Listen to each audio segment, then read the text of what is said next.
أعوذ بالله من الشيطان الرجيم.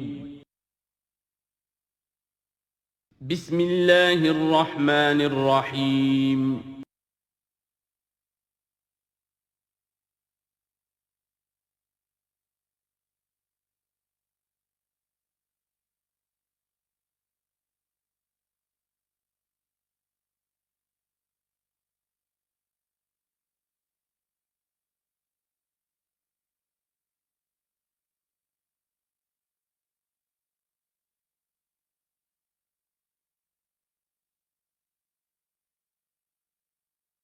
الحمد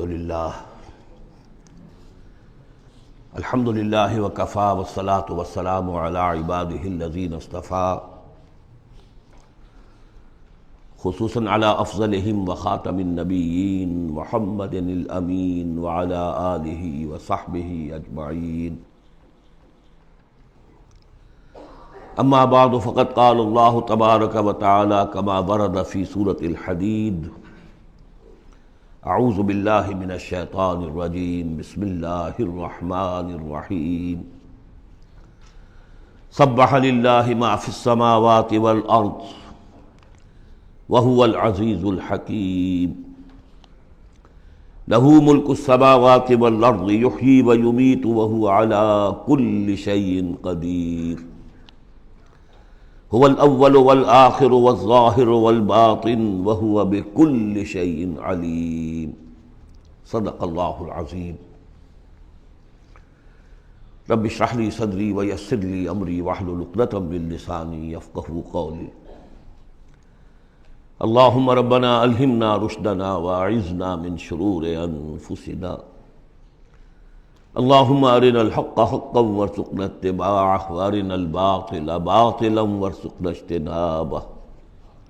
اللہم وفقنا لما تحب وترضى وتقبل منا فإنك خیر المتقبلین. اللہم ارحمنا بالقرآن العظیم واجعلہ لنا اماما ونورا وہدى ورحمہ. اللہم ذکرنا منہ ما نسینا وعلمنا منہ ما جہلنا وارزقنا تلاوتہ آناء اللیل واطراف النہار واجعلہ لنا حجۃ یا رب العالمین، آمین.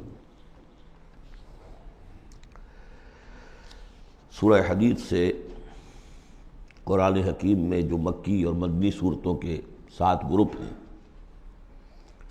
ان میں سے چھٹے گروپ کی مدنی صورتوں کا آغاز ہو رہا ہے. یہ مقام اس اعتبار سے بہت اہم ہے کہ ایک تو یہ کہ پورے قرآن مجید میں تعداد کے اعتبار سے مدنی صورتوں کا یہ سب سے بڑا گلدستہ ہے. سورہ حدید سے شروع ہو کر جو 27ویں پارے کی آخری صورت ہے، پھر سورہ تحریم تک کہ جو 28ویں پارے کی آخری صورت ہے، یہ مسلسل صورتیں ہیں 10. اگرچہ حجم کے اعتبار سے یہ زیادہ نہیں ہے، 1.25 پارے سے بھی کم، لیکن صورتوں کی تعداد کے اعتبار سے یہ مدنی صورتوں کا سب سے بڑا گلدستہ ہے قرآن حکیم میں.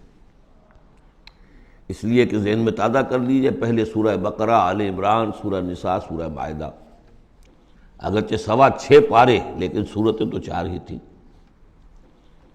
پھر سورہ انفال، سورہ توبہ 2 صورتیں، پھر سورہ نور 1 صورت، پھر سورہ احزاب 1 صورت، پھر 3 صورتیں سورہ محمد صلی اللہ علیہ وسلم، سورہ فتح اور سورہ حجرات. یہ 10 صورتیں. دوسری نمایاں بات ان کی یہ ہے کہ ان میں سے 5 صورتیں وہ ہیں جن کا آغاز ہوتا ہے سبح للہ یا یسبح للہ کے الفاظ سے. تسبیح کرتی ہے اللہ کی ہر شے جو آسمانوں میں ہے اور ہر شے جو زمین میں ہے. یہ تسبیح کا ذکر فعل ماضی میں بھی ہے، فعل مضارع میں بھی ہے، اور فعل مضارع عربی زبان میں حال اور مستقبل دونوں کو کور کرتا ہے. تو گویا کہ زمان و مکان کا پورا احاطہ ہو گیا کہ جو کچھ آسمانوں میں ہے اور جو کچھ زمین میں ہے وہ اللہ کی تسبیح بیان کر رہا ہے، ہمیشہ سے، اب بھی کر رہا ہے اور ہمیشہ کرے گا. ان صورتوں کا ایک خصوصی پھر نام ہے، ان میں سے المسبحات، وہ صورتیں کہ جو تسبیح باری تعالیٰ کے ذکر سے شروع ہوتی ہیں۔ اس میں شامل کرتے ہیں بعض لوگ سورۃ الاعلیٰ کو بھی، سبح اسم ربک الاعلیٰ، لیکن وہاں وہ حکم کی صورت میں ہے۔ یہ مسبحات جو ہیں اس گروپ میں ان کی خصوصی شان ہے۔ تیسری بات جو کہ مضامین کے اعتبار سے ہے، بلکہ زمانہ نزول کے اعتبار سے پہلے سمجھ لیجئے۔ پہلی بات میں نے عرض کی کہ قرآن حکیم میں مدنی صورتوں کا تعداد سور کے لحاظ سے سب سے بڑا گلدستہ، ان میں سے 5 مسبحات۔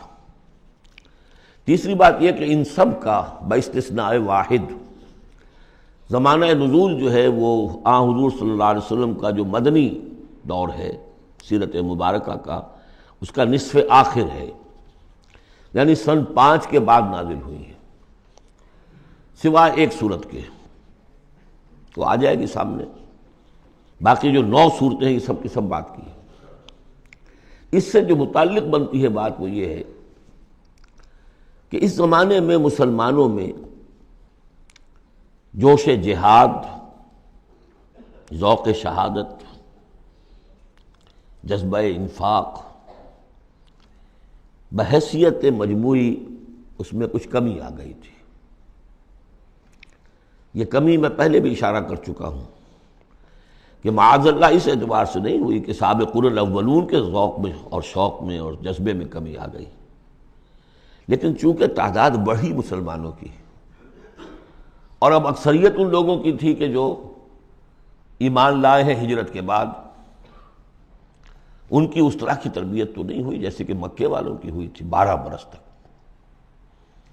اس اعتبار سے اوسط جب نکالیں گے تو اوسط کے اعتبار سے یقیناً ادھر کچھ اب اضمحلال کے آثار تھے۔ یہ آیت سورہ انفال میں بھی آ چکی ہے، الآن فیکم ضعف، اب تمہارے اندر کچھ کمزوری آ گئی ہے۔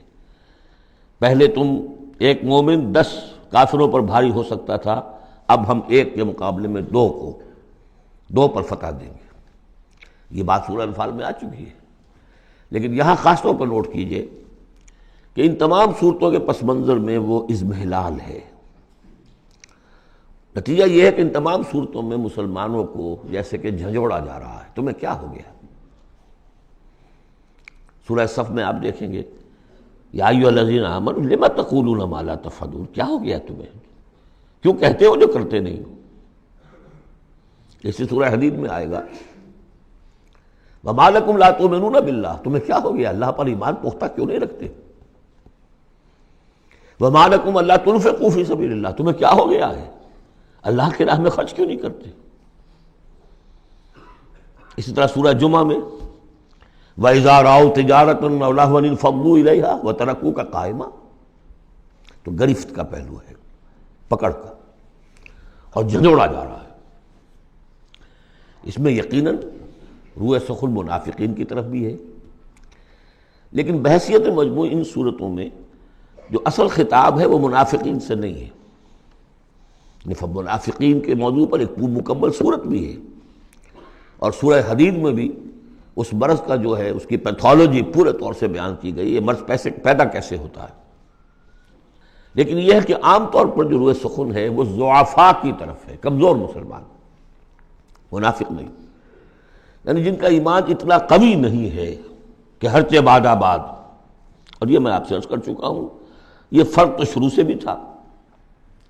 السابقون الاولون من المہاجرین والانصار والذین اتبعوہم باحسان رضی اللہ عنہم ورضوا عنہ، اس درجے کے لوگوں میں بھی سب کے سب ایک جیسے تو نہیں تھے، وہ درجات تو بلند ترین ہے، رضی اللہ عنہم ورضوا عنہ، تو فرق تو تھا۔ اور اگر حفظ مراتب نہ کنی زندگی، تو ان درجات کا جب تک کہ آپ لحاظ نہ رکھیں اور نہ سمجھیں تو بات سمجھ میں نہیں آئے گی۔ اس پہلو سے یہاں اصل خطاب جو منافقین سے نہیں ہے، یعنی یہ سورہ نساء اور سورہ توبہ اس کا جو رنگ ہے اس میں اصل خطاب منافقین سے ہے، یہاں وہ بات نہیں ہے، ضعفاء، کمزور۔ اس اعتبار سے آج کے مسلمانوں کے لیے اہم ترین حصہ قرآن حکیم کا یہ 10 صورتیں ہیں۔ آج کا ایک مسلمان ان 10 صورتوں کو سمجھ لے، جو گویا پورے قرآن کا خلاصہ اس کو مل جائے گا۔ ایک تو اس اعتبار سے بھی کہ جیسے میں نے عرض کیا نفاق کا مضمون آیا سورہ نساء میں، سورہ توبہ میں، اور بھی صورتوں میں آیا، سورہ قتال سے شروع ہو گیا، لیکن یہ کہ ایک چھوٹی سی صورت ہے 11 آیتوں کی اس مجموعے میں، سورۃ المنافقون، وہ خلاصہ ہے اس پوری بحث کا۔ ایمان کی بحث تو مکی صورتوں میں، 2/3 قرآن مکی صورتوں پہ مشتمل ہے۔ اب اس میں التذکیر میں آلاء اللہ جو ہے وہ نکال دیجئے تو ساری بحث ایمان ہی کی تو ہے، توحید کی، آخرت کی، معاد کی، باعث بعد الموت کی، رسالت کی۔ اتنی لمبی چوڑی بحث کو سورہ تغابن 18 آیات پر مشتمل ایک صورت ہے۔ واقعہ یہ ہے کہ خلاصہ نکال دیا گیا، عطر کشید کر کے رکھ دیا گیا۔ تو ایک تو اس اعتبار سے بھی کہ اگر ان صورتوں کو سمجھ لیا جائے تو پورے قرآن کا خلاصہ سمجھ لیجئے کہ ان میں موجود ہے، 1.25 پارہ ہے، 1.25 پارے سے بھی کم ہے۔ اور دوسرے اس اعتبار سے کہ آج جو ہم مسلمان ہیں تو ہم تو در حقیقت نسلی مسلمان ہیں کہ ہم چونکہ بائی ایکسیڈنٹ آف برتھ، ایک حادثہ ہے یہ، ہمارے لیے اس میں کوئی فیصلہ تو نہیں تھا کہ ہم مسلمان ماں باپ کے گھر پیدا ہوں گے، اس بات نن آف اوور چوائس، اللہ نے ہمیں پیدا کر دیا مسلمان ماں باپ کے گھر، تو ہم نے اللہ، رسول، آخرت، نماز، روزہ یہ بچپن ہی سے سیکھ لیا۔ لیکن وہ ایمان، قلبی یقین والا ایمان، وہ تو شاذ ہی کسی کو نصیب ہوتا ہے۔ ڈھونڈ اب اس کو چراغ رخ زیبا لے کر، لہذا ہماری عظیم اکثریت اس وقت منافق بھی نہیں ہے، ہم دھوکہ دینے کے لیے تو نہیں ایمان لائے ہم، الحمدللہ منافق اس معنی میں نہیں ہے۔ تو ہماری عظیم اکثریت جو ہے وہ اس کیٹیگری میں فال کرتی ہے جو سورہ حجرات میں ہم پڑھ آئے ہیں، قالت الاعراب آمنا قل لم تؤمنوا ولکن قولوا اسلمنا ولما يدخل الايمان في قلوبكم، اور وہاں میں بتا چکا وہ منافقین کا تذکرہ نہیں ہے، اس لیے کہ آگے فرما دیا وَإِن تُطِيعُوا اللَّهَ وَرَسُولَهُ لَا يَلِتْكُم مِّنْ أَعْمَالِكُمْ شَيْئًا، حالانکہ بہت بڑے علماء بھی اس مغالطے میں مبتلا ہو گئے، منافقین کا تذکرہ وہ نہیں ہے۔ وہ مسلمان کے جو مسلمان ہیں بس ہیں مسلمان، چاہے اس وجہ سے ہے کہ پورا قبیلہ اسلام لا رہا تھا تو چلو بھائی اب چلو ہم بھی ایمان لے آئے، اور چاہے اس وجہ سے کہ ہم مسلمان ماں باپ کے گھر پیدا ہو گئے، کوئی ڈفرنس نہیں ہے، لیکن نیت میں بھی کوئی دھوکہ دینا نہیں ہے۔ اس وقت بھی کچھ لوگ تھے جو دھوکہ دینے کے لیے ایمان لائے تھے، وہ منافق تھے، لیکن وہ لوگ کہ جن کے دل میں نہ تو مثبت طور پر خلوص والا ایمان تھا اور نہ ہی کوئی منفی طور پر کوئی نفاق تھا، وہ تھے بین۔ ہماری اکثریت انہی پر مشتمل ہے، لہذا ہمارے اعتبار سے یہ قرآن حکیم کا جامع ترین، اہم ترین حصہ ہے، اور یہی وجہ ہے کہ جس میں نے مطالعہ قرآن حکیم کے منتخب نصاب کا بار بار حوالہ دیا ہے، اس گروپ میں سے اس کی کئی صورتیں پوری شامل ہیں۔ اس کا جو چھٹا حصہ ہے وہ صرف سورہ حدید پر مشتمل ہے جو ابھی ہم شروع کریں گے، باقی سورہ جمعہ، سورہ صف، سورہ منافقون، سورہ تغابن، پھر سورہ تحریم کا، یہ ساری چیزیں یہ ہماری یعنی تقریباً 5 غالباً صورتیں ان 10 میں سے ہمارے اس منتخب نصاب میں شامل ہیں۔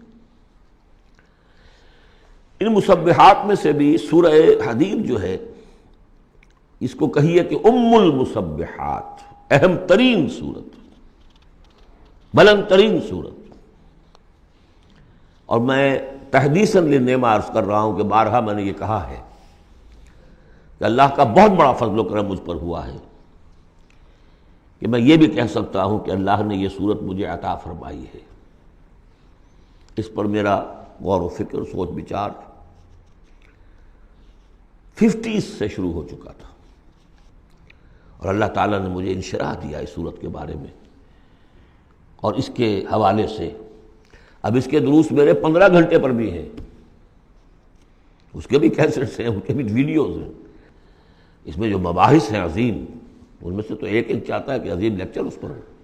سبح للہ ما فی السماوات والارض، تسبیح کرتی ہے اللہ کی ہر وہ شے جو آسمان میں ہے اور زمین میں ہے، وہو العزیز الحکیم، اور وہ زبردست ہے، کمال حکمت والا۔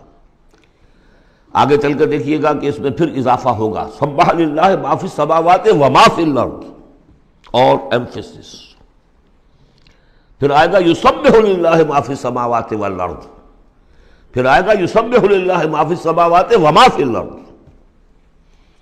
تو یہ مضمون جو ہے ان صورتوں کا بہت اہم ہے۔ یہ تسبیح سے مراد کیا ہے؟ ایک تسبیح تو وہ ہے کہ جو ہماری سمجھ میں آتی ہے، میں نے پہلے بھی عرض کیا تھا کہ تصویر کوئی ہو تو وہ مصور کے کمال فن یا اناڑی پن کا گویا کہ اپنے زبان سے اظہار کر رہی ہے۔ آپ دیکھتے ہی کہتے ہیں کسی اناڑی کی بنائی ہوئی تصویر ہے، یا آپ کہیں گے صاحب کسی بڑے ماہر فن مصور نے بنایا۔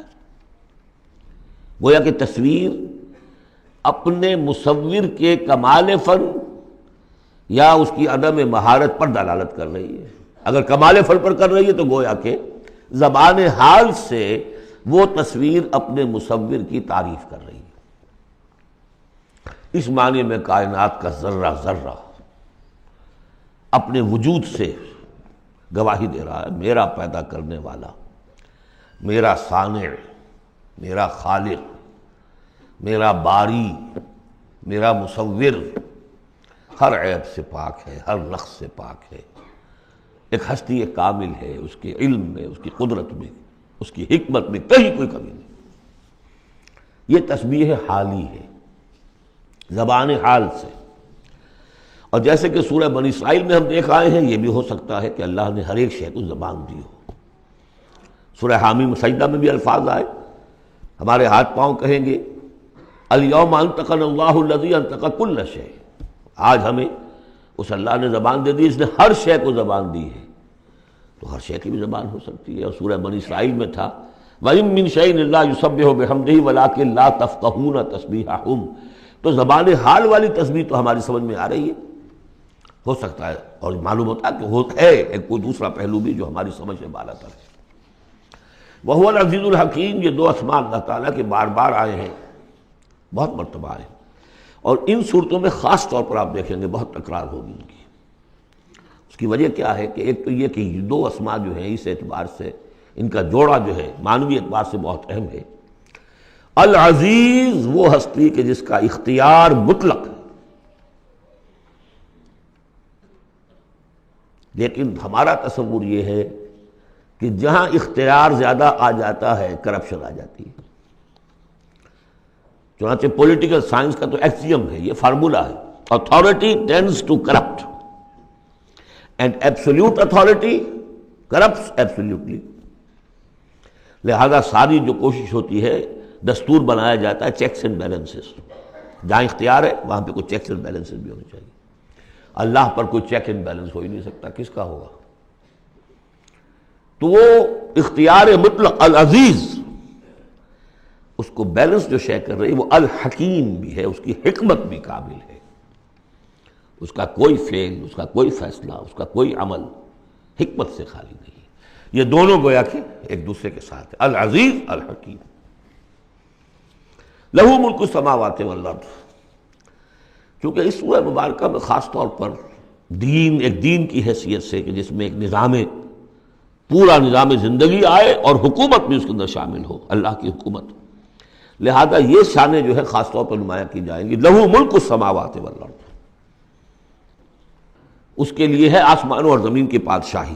یحیی و یمیت، وہی زندہ رکھتا ہے وہی مارتا ہے۔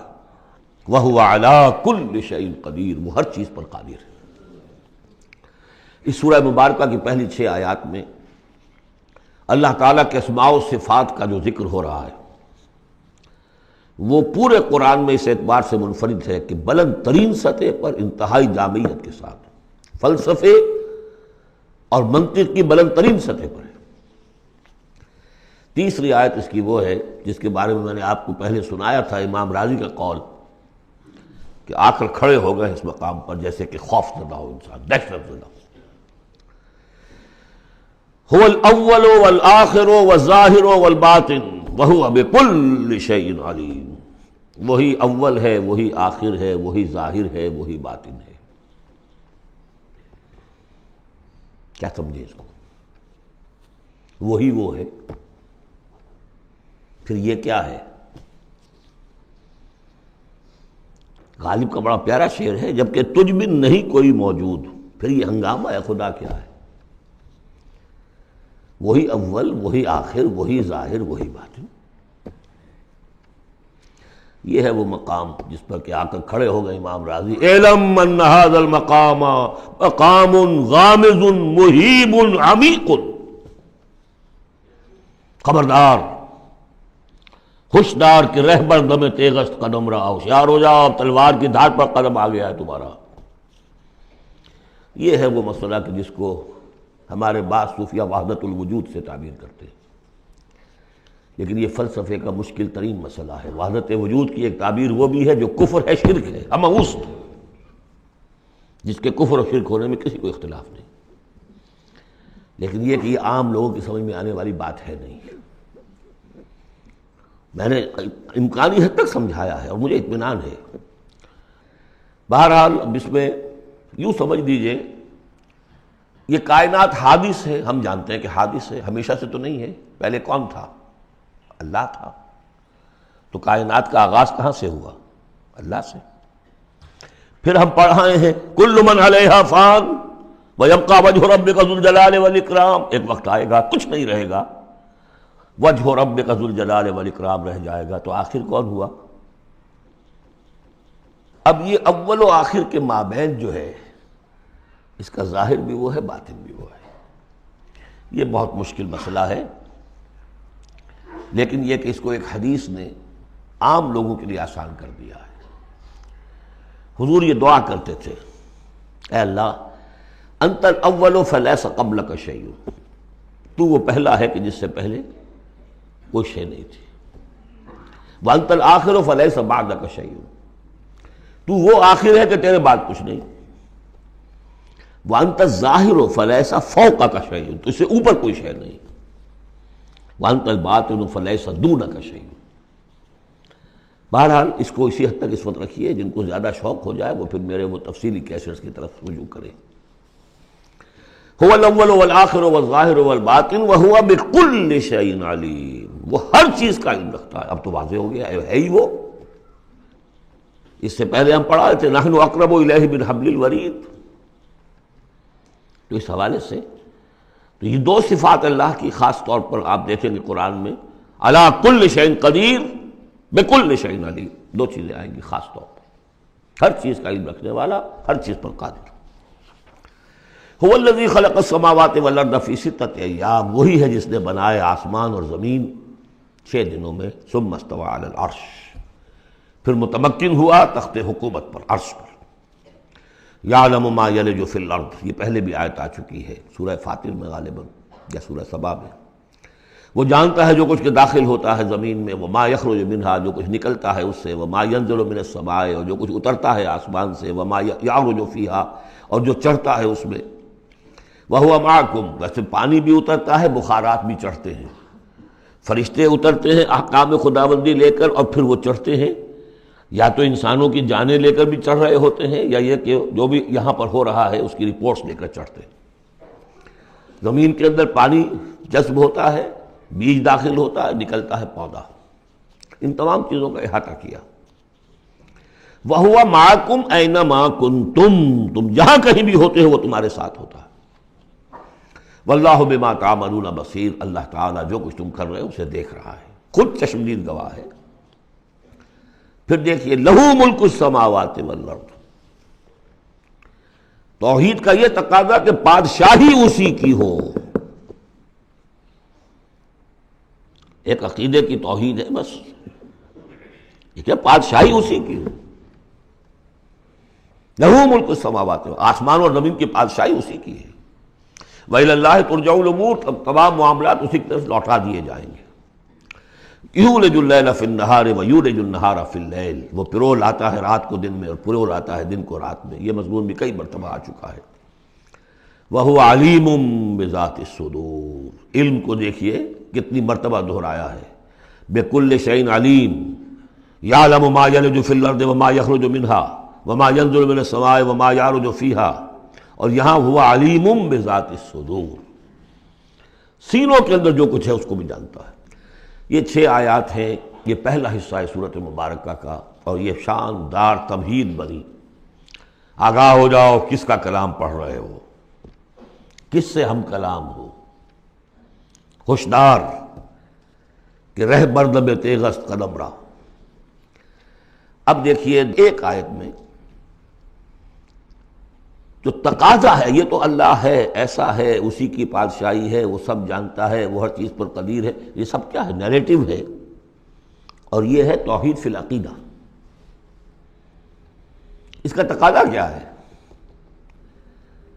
آمنوا باللہ ورسولہ وانفقوا مما جعلکم مستخلفین فیہ فالذین آمنوا منکم وانفقوا لہم اجر کبیر۔ دو لفظوں میں تقاضا آیا، ایمان لاؤ اللہ پر اور اس کے رسول پر، اور خرچ کر دو ان سب میں سے جس میں اس نے تمہیں خلافت عطا کی ہے۔ سب سے پہلی خلافت تمہیں عطا کی اس جسم میں، اسے اللہ کے لیے لگاؤ۔ ذہانت، فطانت، طلاقت لسانی، جو دیا ہے، پیسہ دیا ہے، مال دیا ہے، اولاد دی ہے، سب کو اللہ کی راہ میں لگاؤ۔ یہ نفق کا لفظ پیسے کے خرچ کے لیے بھی آتا ہے، جان کے خرچ کے لیے بھی آتا ہے۔ نفقت الدراہم، پیسے ختم ہو گئے، نفق الفرس، گھوڑا مر گیا، تو نفق کا لفظ دونوں کے لیے آتا ہے۔ تو انفقوا مما جعلکم مستخلفین فی، جس چیز میں تمہیں استخلاف عطا کیا ہے لگاؤ، خرچ کرو، صرف کر دو۔ یہ دو تقاضے ہیں۔ اصل میں یوں سمجھیے کہ جو سورہ حجرات میں دو تقاضے آئے تھے، آمنوا باللہ ورسولہ، سورہ حجرات میں آئے تھے انما المؤمنون الذین آمنوا باللہ ورسولہ ثم لم یرتابوا وجاہدوا باموالہم وانفسہم فی سبیل اللہ۔ حقیقی مومن تو صرف وہ ہے جو ایمان لائے اللہ پر، اس کے رسول پر، پھر شک میں بالکل نہیں پڑے، اور انہوں نے جہاد کیا اللہ کی راہ میں اور کھپا دیے جان بھی اور مال بھی، وہی سچے ہیں۔ یہاں پر دو ہیں، ان میں دونوں میں ایک سے تو مشترک ہو گئی، آمنوا باللہ ورسولہ، ایمان لاؤ اللہ پر اس کے رسول پر جیسے کہ ایمان کا حق ہے، وانفقوا، اور خرچ کر دو، انفاق مال، انفاق نفس، بذل نفس، دونوں چیزیں آ جائیں گی۔ مما جعلکم مستخلفین فیہ، اب اگر یہ دو کام کر دو تو تمہارے وارے نیارے ہیں، تم کامیاب ہو۔ فالذین آمنوا منکم وانفقوا لہم اجر کبیر، تو جو تم میں سے یہ دو تقاضے پورے کر دیں، ایمان لائیں جیسے کہ ایمان کا حق ہے، یقین والا ایمان، اور انفاق کر دیں، خرچ کر دیں، لگا دیں، کھپا دیں، اپنے آپ کو بھی اور اپنی تمام جو بھی کچھ اپنی ملکیت ہے، جو ساز و سامان ہے، لہم اجر کبیر۔ اب دیکھیے نظم، دیکھیے اب دو آیتوں میں وہ ڈانٹ کا، ڈپٹ کا، زجر کا معاملہ ہو رہا ہے۔ وَمَا لَكُمْ لَا تُؤْمِنُونَ بِاللَّهِ، تمہیں کیا ہو گیا ہے، کیوں نہیں ایمان رکھتے اللہ پر؟ وَالرَّسُولُ يَدْعُوكُمْ لِتُؤْمِنُوا بِرَبِّكُمْ، جبکہ ہمارے رسول محمد صلی اللہ علیہ وسلم تمہیں دعوت دے رہے ہیں، وہ ابھی موجود ہیں تمہارے مابین، تمہیں کیا ہو گیا؟ وہ تمہیں دعوت دے رہے ہیں کہ تم ایمان رکھو اپنے رب پر۔ وَقَدْ أَخَذَ مِيثَاقَكُمْ، اور دیکھو تم سے عہد لے چکا ہے تمہارا رب۔ اگر تم ایمان کا دعویٰ کرتے ہو تو عہد در عہد، ایک عہد تو تم کر کے آئے تھے، أَلَسْتُ بِرَبِّكُمْ قَالُوا بَلَىٰ، پھر ایک عہد تم نے کیا سَمِعْنَا وَأَطَعْنَا، پھر تم نے عہد کیا ان اللہ اشترى من المؤمنین انفسهم واموالهم بان لهم الجنہ، بیع و شرح ہو چکی ہے۔ وقد اخذ میثاقکم، وہ تم سے عہد لے چکا ہے، ان کنتم مؤمنین، اگر تم حقیقتاً مومن ہو، دعویٰ تو کر رہے ہو ایمان کا۔ ساتھ ہی اب راستہ بتا دیا، اگر تم اپنی گریبان میں جھانکو اور محسوس کرو کہ وہ یقین والا ایمان تو نہیں ہے، اندر تو کچھ خلاصہ ہے، اللہ کرے کہ ہمیں اس کا احساس ہو جائے، اپنی گریبانوں میں جھانکے۔ اسلام تو ہے، اللہ کا شکر ہے، جو یہاں آئے ہوئے ہیں، دور دور سے آئے ہوئے ہیں، تو اسلام تو ہے، روزہ نماز تو ہے، لیکن اپنے اندر جھانکے وہ ایمان، یقین والا ایمان۔ اگر احساس ہو جائے کہ نہیں ہے تو معلوم ہونا چاہیے کہاں سے ملے گا یہ۔ هو الذی ينزل على عبده آیات بینات لیخرجکم من الظلمات الى النور، وہی تو ہے جو اپنے بندے پر صلی اللہ علیہ وسلم یہ آیات بینات نازل کر رہا ہے تاکہ نکالے تمہیں اندھیروں سے روشنی کی طرف۔ گویا کہ ایمان حقیقی، یقین والے ایمان کا منبع، سرچشمہ، اس کی سورس یہ ہے اللہ کی کتاب۔ اسے پڑھو، سمجھ کر پڑھو، تدبر کرو، غور و فکر کرو، محسوس کرو گے کہ تمہارے اندر ایک ہلچل ہے، تمہاری فطرت کے تار، یہ قرآن چھیڑے گا انہیں۔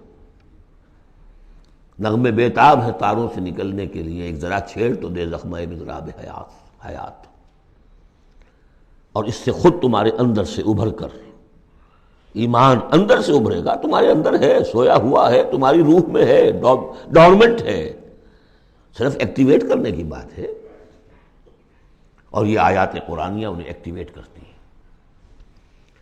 هو الذی ينزل على عبده آیات بینات لیخرجکم من الظلمات الی النور وان اللہ بکم لرؤوف رحیم، اور یقیناً اللہ تمہارے حق میں بہت رؤوف اور رحیم ہے۔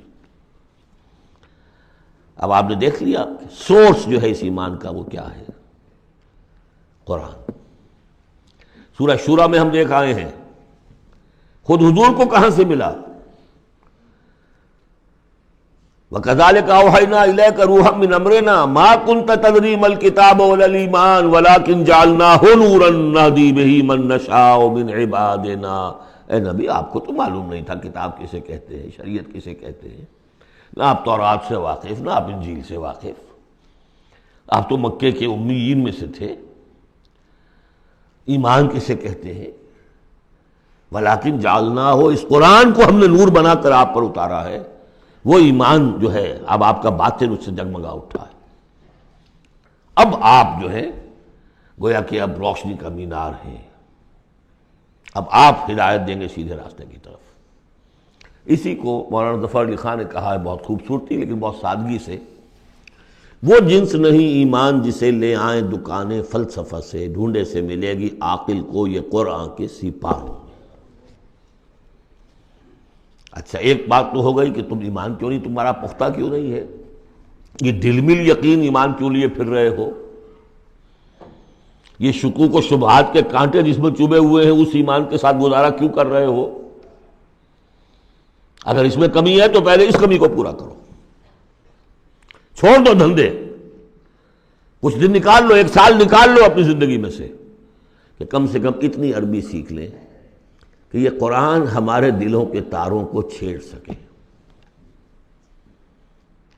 وہ اسی وقت ہوگا تیرے ضمیر پہ جب تک نہ ہو نزول کتاب، گرہ کشاہد رازی نہ صاحب کشاف۔ انسپیریشن قرآن سے، ترجمے سے نہیں مل سکتی، ناممکن ہے۔ مفہوم سمجھ لیں گے، دماغ میں کچھ چیزیں آ جائیں گی، لیکن وہ جو قلب کو متحرک کرنا ہے، اس کو انسپائر کرنا ہے، وہ اسی وقت ہوگا۔ اب دوسری ڈانٹ، وَمَا لَكُمْ أَلَّا تُنْفِقُوا فِي سَبِيلِ اللَّهِ، تمہیں کیا ہو گیا، خرچ کیوں نہیں کرتے اللہ کی راہ میں؟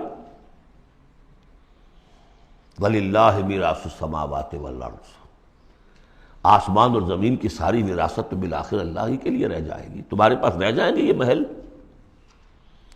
یہ کوٹھیاں، یہ فیکٹریاں، تم آج ہو کل نہیں ہوگے، جو اگلے ہوں گے وہ بھی پھر نہیں ہوں گے، کائنات تو اسی کی ہے، وارث وہی ہے، الوارث وہی تو ہے، اور تم سینت سینت کے رکھ رہے ہو۔ وَمَا لَكُمْ أَلَّا تُنْفِقُوا فِي سَبِيلِ اللَّهِ، اور انفاق میں نوٹ کر لیجیے، میں بتا چکا ہوں کہ انفاق کے اندر انفاق مال بھی ہے، انفاق نفس بھی ہے، بذل نفس، جان کھپانا، وہ واضح ہو جائے گا۔ وَلِلَّهِ مِيرَاثُ السَّمَاوَاتِ وَالْأَرْضِ لَا يَسْتَوِي مِنْكُمْ مَنْ أَنْفَقَ مِنْ قَبْلِ الْفَتْحِ وَقَاتَلَ، برابر نہیں ہے تم میں سے وہ جنہوں نے انفاق کیا اور قتال کیا فتح سے پہلے، قتال آ گیا، جان کھپانے کے لیے میدان میں آئے۔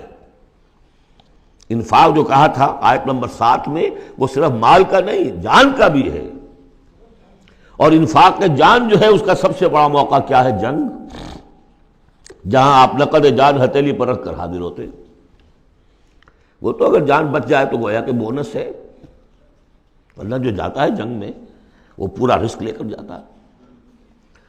اب یہاں بات یہ بتائی گئی کہ جو فتح سے پہلے ایمان لائے تھے جبکہ اسلام کمزور تھا، اور انہوں نے قتال کیا اس وقت جبکہ مسلمانوں کی طاقت بہت کم تھی، ان کا درجہ اولئک اعظم درجۃ من الذین انفقوا من بعد وقاتلوا، ان کا بہت اونچا درجہ ہے، بہت عظیم درجہ ہے ان لوگوں کے مقابلے میں کہ جنہوں نے انفاق کیا اور قتال کیا فتح کے بعد۔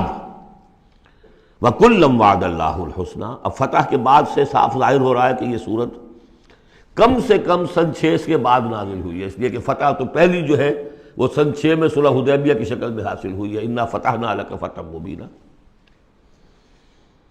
اور پھر جو ظاہری فتح تھی وہ تو فتح مکہ ہے، وہ سن 8 میں ہے۔ یہاں فرمایا جا رہا ہے جن لوگوں نے قتال کیا انفاق کیا فتح سے پہلے، ان کا درجہ بہت بلند ہے ان سے جنہوں نے انفاق کیا اور قتال کیا بعد میں، اگرچہ کلاً وعد اللہ الحسنیٰ، سب سے اللہ کا وعدہ ہے بہت اچھا، واللہ بما تعملون خبیر، اور جو کچھ تم کر رہے ہو اللہ اس سے باخبر ہے۔ اب آئی پکار، اس کو اب کھلے دل سے بیدار دل سے سنیے۔ میرا خالق آپ کا خالق، میرا مالک آپ کا مالک، اس کائنات کا مالک، من ذا الذی یقرض اللہ قرضا حسنا، کون ہے وہ جو اللہ کو قرض حسنا دے؟ ہے ہمت دینے کی؟ من ذا الذی یقرض اللہ قرضا حسنا فیضاعفہ لہ، اللہ اس کے لیے اسے دگنا بھی کرتا رہے گا، وَلَهُ أَجْرٌ عَظِيمٌ، اور ان کے لیے بہت بڑا اجر بھی ہوگا۔ لگاؤ اپنی مال اللہ کے راہ میں لگاؤ اور کھپاؤ، اپنی جانیں اللہ کی راہ میں لگاؤ اور کھپاؤ، اور جان لیجئے کہ جان کا کھپنا اور مال کا کھپنا ایک یہ کہ شہادت یا موت سے پہلے تو برابر چیز ہے۔ آپ اپنی جان کی قوت، صلاحیت، ذہانت، فطانت یہ خرچ کرتے ہیں تو مال کماتے ہیں نا، اور مال آپ کے پاس ہو تو آپ جس کو چاہیں امپلائے کر لیں، ذہانت، صلاحیت، فطانت سب آپ خرید سکتے ہیں پیسے سے۔ تو اگر کسی نے وقت لگایا ہے تو مال لگایا ہے، ٹائم از منی، اپنی جان کما رہا ہے تو وہ مال لگا رہا ہے، اس لیے کہ اسی جان کو کھپا کر وہ مال کما سکتا تھا۔ اس لیے انفاق جان، انفاق ہے مال، یہ ایک شے۔ یوم تری المؤمنین، اب جو نقشہ کھینچا جا رہا ہے یہ ہے وہ نقشہ جس کو ہمارے ہاں کہا جاتا ہے پل صراط۔ کوئی ایسا مرحلہ آنا ہے جہاں کفار کا تو معاملہ علیحدہ ہو چکا، کوئی بڑی چھلنی لگی تھی، کفار تو نکل چکے، اب جو دنیا میں مسلمان سمجھے جاتے تھے وہ آگے آئے ہیں۔ آپ کو معلوم ہے جہاں کرشرز لگے ہوتے ہیں، پتھروں کو توڑ کے بجری بناتے ہیں، تو اس میں مختلف سوراخوں کی وہ چھلنیاں لگی ہوتی ہیں۔ پہلے 1 انچ سے زیادہ کا پتھر جو ہے وہ علیحدہ ہو جائے گا، پھر ½ انچ والا علیحدہ ہو جائے گا، پھر چوتھا انچ والا علیحدہ ہو جائے گا، وغیرہ وغیرہ۔ تو وہاں پر بھی کوئی مستقل کوئی چھلنیاں، ایک چھلنی لگ چکی، کافر تو گئے، اب رہ گئے مسلمان۔ ان میں ذرا چھانٹی کرنی ہے کہ ان میں صاحب ایمان کون ہے اور منافق کون ہے۔ اس کے لیے پل صراط کوئی جگہ ہے جہاں سے گزرنا ہوگا، گھپ اندھیرا ہوگا، اور اس کے نیچے ہوگی جہنم، گھپ اندھیرا۔ اور جن کے پاس ایمان تھا دنیا میں انہیں روشنی مل جائے گی، یہاں ان کے قلب سے روشنی نکل رہی ہوگی۔ اعمال صالحہ کیے تھے داہنے ہاتھ سے تو یہاں پہ ان کا نور ہوگا، وہ اپنی اس روشنی میں راستہ پار کر کے جنت میں پہنچ جائے گی۔ اور جن کے پاس یہ روشنی نہیں تھی، چاہے وہ مسلمانوں میں شریک تھے، چاہے مسلمانوں کے قائد ہوں، بہت بڑے قائد ہوں، لیکن اگر وہ نور ایمان سے محروم تھے اور اعمال صالحہ کی کوئی پونجی نہیں تھی، انہیں روشنی نہیں ملے گی، وہ ٹھوکریں کھاتے ہوئے گریں گے اور جہنم میں جائیں گے۔ یہ ہے نقشہ۔ یہ نقشہ یہاں پر تفصیل سے کھینچا گیا ہے، پھر دوبارہ آخری جو سورت ہے سورہ تحریم، اس میں پھر اس کا تذکرہ آئے گا۔ یوم تری المؤمنین والمؤمنات یسعی نورہم بین ایدیہم وبایمانہم، جس دن کہ تم دیکھو گے مومن مردوں اور مومن عورتوں کو کہ ان کا نور دوڑتا ہوا ہوگا ان کے سامنے اور داہنی طرف، سامنے نور ایمان اور داہنی طرف نور اعمال صالحہ۔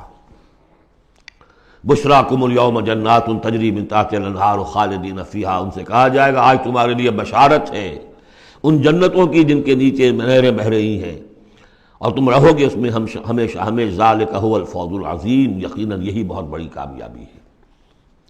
یوم یقول المنافقون والمنافقات، جس دن کے کہیں گے منافق مرد اور منافق عورتیں للذین آمنوا، ان اہل ایمان سے، انظرونا، ذرا ٹھہرو، ہمارا انتظار کرو، نقتبس من نورکم، تمہاری روشنی سے ہم بھی فائدہ اٹھا لیں۔ ہمارے پاس تو کوئی نور ہے نہیں۔ دیکھیے انتہائی دھوپ اندھیرا ہو، کہیں جنگل میں سے گزرنا ہو اور پگڈنڈی ہو، اس پر آپ چل رہے ہو، جس کے پاس ٹارچ ہے وہ تو گویا کہ بادشاہ ہے اس وقت، اور وہ تیز تیز قدم اٹھا رہا ہے، پیچھے والا کہتا ہے کہ بھائی ٹھہرو بھیا، تمہارے پاس تو ٹارچ ہے، ہمیں بھی ساتھ لے کے چلو۔ وہی نقشہ ہے، انظرونا، ہمیں مہلت دو، انتظار کرو ہمارا، ذرا ٹھہرو، کہاں بڑھے چلے جا رہے ہو۔ اقتبس من نورکم، یہی وہ لفظ ہے اقتباس، قبس کہتے ہیں چنگاری کو، کسی چولہے میں سے چنگاری لا کر اپنے چولہے میں آگ جلا لینا، ہم تمہارے اس نور سے فائدہ اٹھا لیں۔ قیل ارجعوا وراءکم فالتمسوا نورا، کہا جائے گا لوٹ جاؤ پیچھے کی طرف اور تلاش کرو نور۔ یہ نور یہاں نہیں ملا، دنیا سے کما کر لایا گیا ہے۔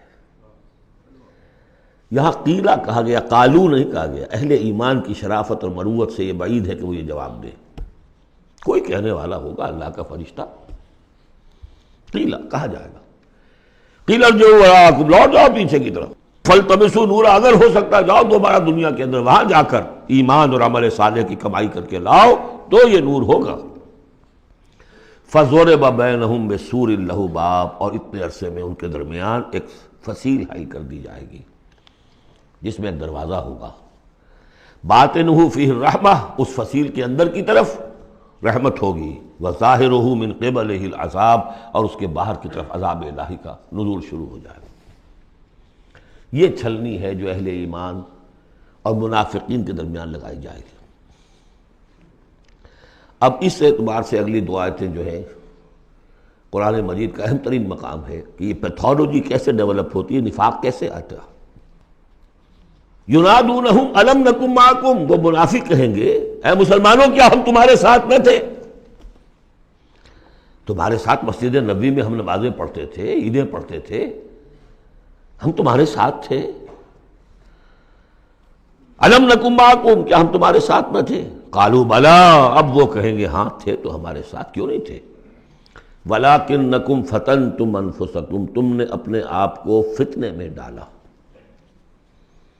فتنہ کیا ہے؟ انما اموالکم واولادکم فتنہ، مال اور اولاد سے ضرورت سے زیادہ محبت، اگر اللہ اور اس کے رسول اور اس کی راہ میں جہاد سے زیادہ محبت ہے اہل و عیال سے اور مال سے، تم نے اپنے آپ کو اپنے ہاتھوں فتنے میں ڈال لیا۔ یہاں ذرا وہ آیت اب یاد کر لیجئے جو سورہ توبہ میں ہم پڑھا ہے، آیت نمبر 24، قل ان کان آباؤکم وابناؤکم واخوانکم وازواجکم وعشیرتکم واموال اقترفتموها وتجارۃ تخشون کسادها ومساکن ترضونها احب الیکم من اللہ ورسولہ وجہاد فی سبیلہ فتربصوا حتی یاتی اللہ بامرہ واللہ لا یہدی القوم الفاسقین۔ اے نبی ان سے کہہ دیجئے کہ اگر تمہیں اپنے باپ اور بیٹے اور بھائی اور بیویاں اور رشتہ دار اور وہ مال جو بڑی محنت سے جمع کیے ہیں، وہ تجارت جس کی کساد کا تمہیں اندیشہ رہتا ہے، اور وہ حویلیاں اور محل جو تمہیں بڑے محبوب ہیں، اگر ان 8 چیزوں کی محبت زیادہ ہے تمہارے دل میں اللہ اور اس کے رسول اور اس کی راہ میں جہاد کی محبت سے، تو جاؤ دفع ہو جاؤ، انتظار کرو یہاں تک کہ اللہ اپنا فیصلہ سنا دے۔ یہ ترازو کس نے ٹلٹ کی ادھر؟ یہ 8 والا پلڑا کیوں ہوا نیچے؟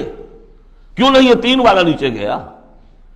یہ تمہارا فیصلہ ہے، اٹ واز یور چوائس، لہذا فتنتم انفسکم، تم نے خود اپنے آپ کو فتنے میں ڈالا، اور یہ فتنے میں جب ڈالا وتربصتم، نتیجہ تربص نکلا، وہی جو آیت ختم ہوئی آیت نمبر 24 سورہ توبہ کی، فتربصوا، گو مگو میں آدمی مبتلا ہو جاتا ہے، چلوں نہ چلوں، بڑھوں نہ بڑھوں، قدم بڑھاتا ہوں تو یہ خطرات آتے ہیں، یہ مصیبتیں آتی ہیں، رک جاتا ہوں تو باز پرس ہوتی ہے، پوچھا جائے گا، اچھا چلو جھوٹ بول کے جان بچا لوں گا، اس سے آگے بڑھنا شروع ہوتا ہے بس۔ وَلَكِنَّكُمْ فَتَنْتُمْ أَنفُسَكُمْ وَتَرَبَّصْتُمْ وَارْتَبْتُمْ، اور پھر ایک مرحلہ آتا ہے کہ وہ ایمان کی تھوڑی بہت پونجی جو تھی اس میں ریب اور شکوک و شبہات کے کانٹے چڑھنے شروع ہو جاتے ہیں، کیا پتہ ہوگی بھی کہ نہیں آخرت، یہ دنیا نقد ہے، اس کی لذت نقد، اس کی کلفت نقد، اس کا عیش نقد، اس کی تکلیف نقد. پتہ نہیں آخرت ہوگی کہ نہیں ہوگی. پھر شکوک و شبہات آئیں گے. آخری بات وغرتکم الامانی، پھر تمہیں دھوکہ دیا مزید تمہاری خواہشات نے. اللہ بڑا بخشنے والا ہے، اللہ پالنہار ہے، اللہ بخشنہار ہے. ہم کچھ بھی کریں آخر تیرے محبوب کی امت میں ہے. We are the chosen people of the Lord. غرتکم الامانی، کبھی خیال ہوتا بھی ہے تو یہ تھپکیاں دے دے کر یہ امانی جو ہے یہ سلا دیتی ہے. وغرکم باللہ الغرور حتی جاء امر اللہ، یہاں تک کہ اللہ کا فیصلہ آ گیا. وغرکم باللہ الغرور، اور تمہیں خوب دھوکہ دیا اللہ کے نام پر اس دھوکے باز نے، شیطان لعین نے. یہ سورہ لقمان میں آ چکا ہے.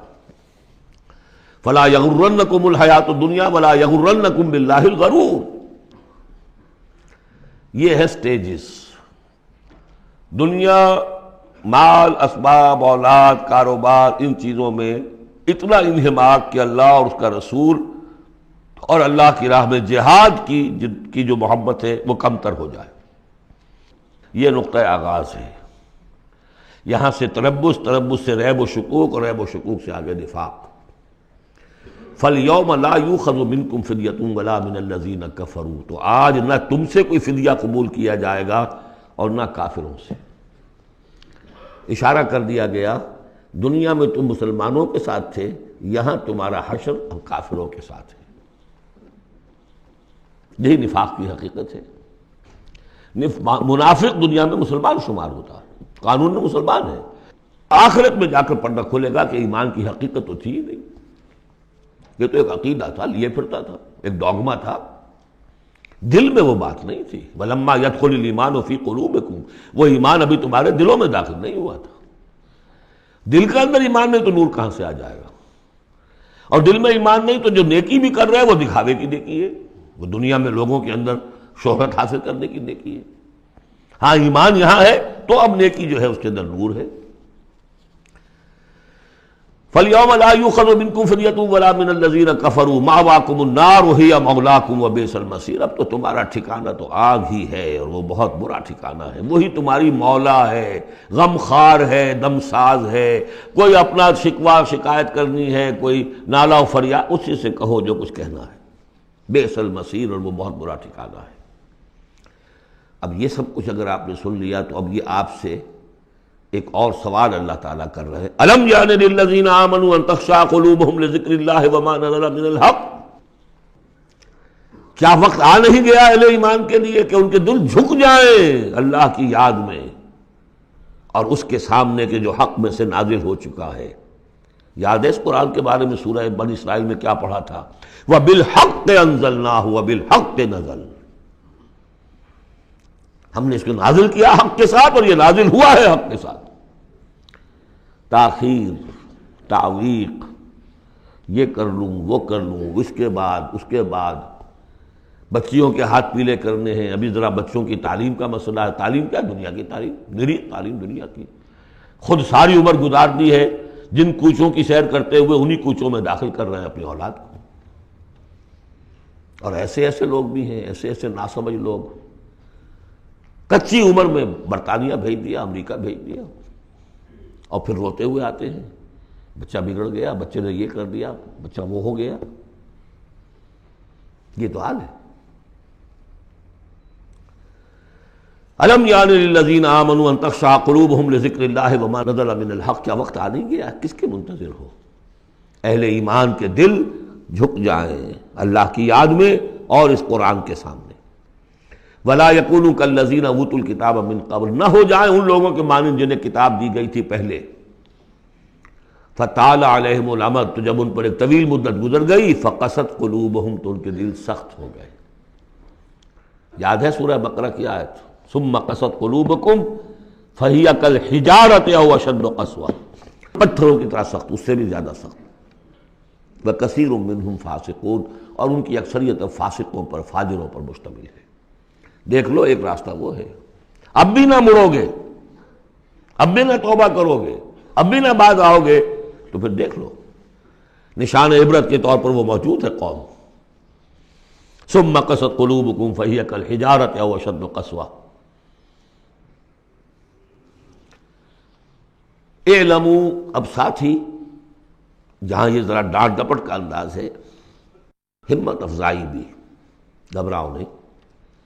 اگر تم یہ محسوس کرتے ہو کہ دل کی زمین، دل کی کھیتی ایمان کے اعتبار سے بنجر ہے، کچھ نہیں اس میں، تب بھی گھبراؤ نہیں، مایوس نہ ہو۔ اعلموا ان اللہ یحیی الارض بعد موتہا، جان لو اللہ تعالیٰ زندہ کر دیتا ہے زمین کو اس کے مرنے کے بعد۔ زمین دیکھتے ہو بے آب و گیا بڑی ہوتی ہے، بنجر، بارش برستی ہے تو وہ زندہ ہو جاتی ہے۔ اللہ تمہارے دلوں کی کھیتی کو بھی اثر نو، ایمان کی فصل بخش سکتا ہے، مایوس نہ ہو۔ اعلموا ان اللہ یحیی الارض بعد موتہا قد بینا لکم الآیات لعلکم تعقلون، ہم نے تو تمہارے لیے اپنی آیات خوب واضح کر دی ہیں تاکہ تم عقل سے کام لو۔ یعنی ہمت نہ ہارو، کوشش کرو۔ کھیتیاں دوبارہ اس کے اندر فصل آ جایا کرتی ہے، بارش برستی ہے، ہاں لیکن کھیتی کے اندر کچھ ہل چلانا پڑتا ہے، بیج ڈالنا پڑتا ہے، مشقت کرنی پڑتی ہے۔ تو یہاں بھی تمہیں ایک ہل چلانا ہوگا، اور وہ ہل چلانا کیا ہے؟ یہ مال کی محبت ہے کہ جو اس زمین کے اندر جس نے کہ بنجر بنا دیا ہے، اس کو ہل چلاؤ، مال کی محبت نکالو۔ ان المصدقین والمصدقات واقرضوا اللہ قرضا حسنا یضاعف لهم ولهم اجر کبیر، یقیناً صدقہ دینے والے مرد اور صدقہ دینے والی عورتیں، اور جو اللہ کو قرض حسنہ دیں، یہ میں بتا چکا ہوں سورہ بقرہ میں جب ہم پڑھ رہے تھے 2 رکوع، کہ اللہ کے لیے، دین کے لیے، اللہ کی رضا جوئی کے لیے خرچ کرنے کی 2 مدیں ہیں۔ ایک انسانوں میں سے غرباء، مساکین، یتیموں، بیواؤں، بیماروں، مسافروں اور مقروضوں کے لیے خرچ کرنا، وہ صدقہ ہے۔ اس لیے زکوٰۃ کو بھی کہا صدقات، انما الصدقات للفقراء والمساکین۔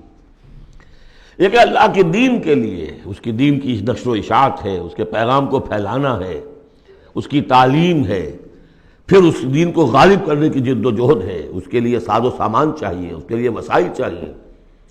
تو ایک ہے صدقہ، ایک ہے اللہ کے ذمہ قرض حسنہ۔ کیوں؟ اس لیے کہ اللہ کے دین کو غالب کرنا ہے، لہذا اس کی جد و جہد میں جو مال خرچ ہو رہا ہے اللہ اسے اپنے ذمہ قرض حسنہ کہتا ہے۔ یہ حل چلانا پڑے گا، مال کی محبت اس سے نکلے گی۔ صدقہ دو گے، اللہ کو قرض حسنہ دو گے، تو یہ جو اس نے بریک لگی ہوئی ہے، جیسے گاڑی کو بریک لگی ہوئی ہے اور آپ جو ہے ایکسلریٹر کو دبا رہے ہیں تو وہ تو لاکنگ کرے گی، وہیں کی وہیں کھڑی رہ جائے گی، چلے گی تو نہیں، کیسے چلے؟ بریک لگی ہوئی ہے۔ اس بریک کو کھولو پہلے، اور وہ بریک کیا ہے؟ مال کی محبت۔ اس کا علاج کیا ہے؟ انفاق۔ ان المصدقین والمصدقات واقرضوا اللہ قرضا حسنا یضاعف لهم ولهم اجر کریم والذین آمنوا باللہ ورسلہ اولئک هم الصدیقون والشہداء عند ربہم۔ اب آخری مرتبہ یہ صدیقیت اور شہادت کا بھی مضمون ہمارے ہاں پھر آ گیا۔ اگر یہ بریک کھل گیا، اب گاڑی کو چلاؤ، گاڑی چلے گی، لیکن اب مختلف طبائع کی مناسبت سے اگر تو تمہارا مزاج صدیقین والا ہے، صدیقیت کے مرتبے کو پہنچ جاؤ گے۔ اگر مزاج شہادت والا ہے، شہداء کے مقام کو حاصل کر لو گے۔ اولئک مع الذین انعم اللہ علیہم من النبیین والصدیقین والشہداء والصالحین۔ بریک لگی بھی ہے تو کچھ نہیں ہوگا، مال کی بریک کھولو، گاڑی چلاؤ۔ جو یہ کر لیں گے والذین آمنوا باللہ ورسولہ، اب ایمان اور اللہ پر اور اس کے رسول پر ایمان کا، اب یہ ایکسیلریٹر دباؤ گے تو نتیجہ کیا نکلے گا؟ اولئک ھم الصدیقون والشہداء عند ربہم، انہی میں سے صدیق ہوں گے، انہی میں سے شہداء ہوں گے ان کے رب کے پاس۔ لہم اجرہم ونورہم، ان کے لیے ہوں گے ان کا اجر اور ان کا نور۔ اجر بھی ملے گا، نور بھی ملے گا۔ نور وہ جو آخر میں ملنا ہے، میدان حشر میں ملنا ہے، پل صراط پر گزرنے کے لیے ملنا ہے، اور اجر وہ ہے جو جنت میں داخل ہو کر ملے گا۔ لہم اجرہم ونورہم والذین کفروا وکذبوا بآیاتنا اولئک اصحاب الجحیم، اور جن لوگوں نے کفر کیا اور ہماری آیات کو جھٹلایا، یہ لوگ ہیں جہنمی۔ اعلموا انما الحیاۃ الدنیا لعب و لہو و زینت و تفاخر بینکم و تکاثر فی الاموال والاولاد۔ اب جو چیز بریک تھی اس کو سمجھ لو، بریک کی حقیقت کیا ہے؟ دنیا کی محبت۔ جان لو کہ یہ دنیا کی محبت کیا ہے اس کے سوا کہ کچھ عرصہ کھیل کود میں گزرتا ہے۔ لعب، بچپن میں اور کسی چیز سے کوئی دلچسپی نہیں ہوتی۔ باپ کا کاروبار ٹھیک چل رہا ہے کہ نہیں چل رہا ہے، بچوں کو اس سے کیا غرض، انہیں تو اپنا کھیل کود کرنا ہے۔ لہو، ذرا سا ٹین ایج آئی تو اب کھیل معصوم کھیل نہیں رہتا، اس میں کچھ سینشول گریٹیفیکیشن شروع ہو جاتی ہے، لو۔ اور اسی وقت جو ہے زینت، بناؤ سنگھار بہت ہوتا ہے، بہت۔ اس ایج میں مردوں کو بھی خیال ہوتا ہے ٹھیک ٹھاک لباس ہو، پورا جو ہے ہمارے فیشن کے مطابق ہو، ویری سینسٹیو۔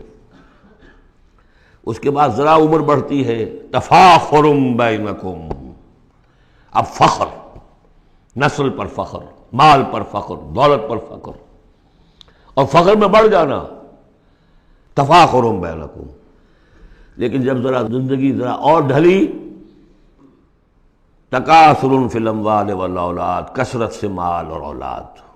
اس کے بعد یہ ہے، ایک سٹیج پر تو یہ ہوتا ہے کہ مونچھ نیچی نہ ہو چاہے سب کچھ چلا جائے، اور اگلی سٹیج پر یہ ہوتا ہے کہ مونچھ نیچی کیا، شیو بھی ہو جائے تو کوئی بات نہیں، مال آنا چاہیے۔ یہ عجیب آیت ہے، انسانی زندگی کے یہ نفسیاتی مراحل ہیں۔ بہت کم لوگوں نے سمجھا اس آیت کو۔ اس کا ہر دور میں کوئی ایک شے ہوتی ہے جو انسان کے اس ذہن پر اور نفسیاتی اعتبار سے اس کے نزدیک بڑی اہمیت کی حامل ہوتی ہے۔ بچپن میں کھیل کود، ذرا اس سے بڑا ٹین ایجرز، اس میں لہو و زینت، اس سے اوپر آئے تفاخر، اس سے اوپر آئے اب یہ ہے کہ بڑا ریئلسٹک ہو جاتا ہے آدمی، چھوڑو میاں ان باتوں کو، پیسے کی فکر کرو، رکھو اس کو، سنبھالو۔ تکاثر فی الاموال والاولاد کا مسئلہ غیث، میں نے بارہا کہا یہ ایک لائف سائیکل ہے، ہیومن لائف سائیکل۔ وہی لائف سائیکل آپ کو ملتی ہے باٹنی میں، نباتات میں، کا مسئلہ غیث، جیسے کہ بارش برستی ہے، اعجب الکفار نباتہ، تو جو کسان ہوتے ہیں اس سے جو روئیدگی کھیتی اپجتی ہے اس کو بڑی اچھی لگتی ہے۔ ثم یہیج، پھر وہ کھیتی اپنی پوری قوت پر آتی ہے، فتراہ مصفرا، پھر دیکھتے ہو وہ زرد ہو جاتی ہے، ثم یکون حطاما، پھر کھیتی کٹ جاتی ہے اور چورا چورا کہیں جو ہے وہ توڑی کے ٹکڑے پڑے رہ جاتے ہیں۔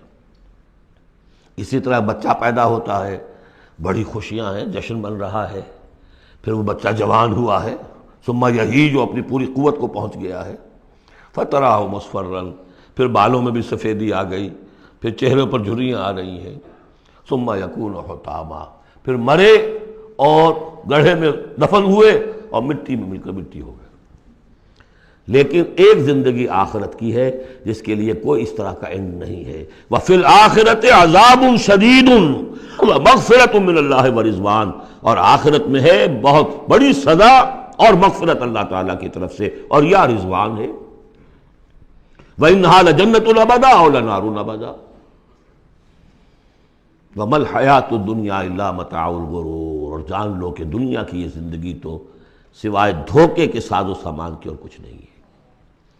یہ تمہیں اپنے اندر گم کیے رکھتی ہے، بھلائے رکھتی ہے، نہ اللہ یاد نہ آخرت یاد، اسی میں مگن، اسی میں گم۔ کافر کی یہ پہچان کہ آفاق میں گم ہے، اور مومن کی یہ پہچان کہ گم اس میں ہے آفاق۔ بارک اللہ لی ولکم فی القرآن العظیم ونفعنی وإیاکم بالآیات والذکر الحکیم۔